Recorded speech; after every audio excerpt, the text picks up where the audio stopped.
കണി കാണുന്നേരം.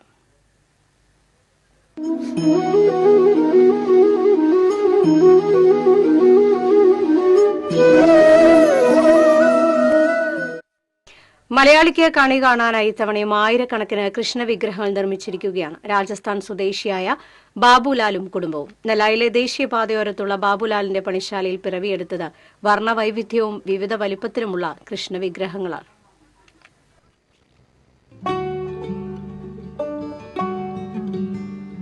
രാജസ്ഥാനിലെ പാലി ജില്ലയിലുള്ള എരിട്ടിയ ഗ്രാമക്കാരനായ ബാബുലാൽ വിഗ്രഹ നിർമ്മാണം തൊഴിലാക്കിയിട്ട് വർഷങ്ങളായി. പരമ്പരാഗതമായി ഈ തൊഴിൽ ചെയ്ത് ഉപജീവനം നടത്തുന്ന കുടുംബമാണ് ഇയാളുടേത്.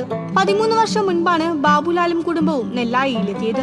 ഈ വർഷം വിഷു ആഘോഷത്തിനുള്ള കൃഷ്ണരൂപങ്ങളുടെ നിർമ്മാണം 3 മാസം മുൻപേ ബാബുലാലും സഹായികളും ചേർന്ന് ആരംഭിച്ചിരുന്നു. ജിപ്സം ഉപയോഗിച്ചുള്ള ആയിരക്കണക്കിന് വിഗ്രഹങ്ങളാണ് ഇവർ ഇത്തവണ നിർമ്മിച്ചത്. ഇവയിലേറെയും ഇതിനോടകം വിറ്റുപോയി.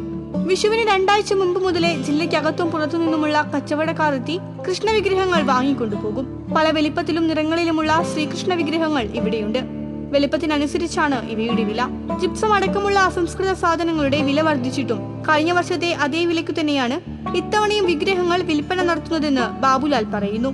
ഈ തൊഴിലിൽ പരിചയസമ്പന്നരായ ജോലിക്കാരെ രാജസ്ഥാനിൽ നിന്നും തന്നെയാണ് ബാബുലാൽ കൊണ്ടുവന്നിരിക്കുന്നത്. ഇവരിൽ പലരും ബന്ധുക്കളാണ്. ഓരോ സീസണിലും നടക്കുന്ന വ്യത്യസ്ത ആഘോഷങ്ങൾക്കനുസരിച്ച് അനുയോജ്യമായ വിഗ്രഹങ്ങളും ജിപ്സം ഉപയോഗിച്ച് ബാബുലാലിന്റെ പണിശാലയിൽ നിർമ്മിക്കാറുണ്ട്. നവരാത്രി കാലത്ത് സരസ്വതി രൂപങ്ങളും വിനായക ചതുർത്ഥിക്ക് ഗണേശ വിഗ്രഹങ്ങളും ഇങ്ങനെ നിർമ്മിച്ച് വിൽപ്പന നടത്താറുണ്ട്. TCV കൊടകര.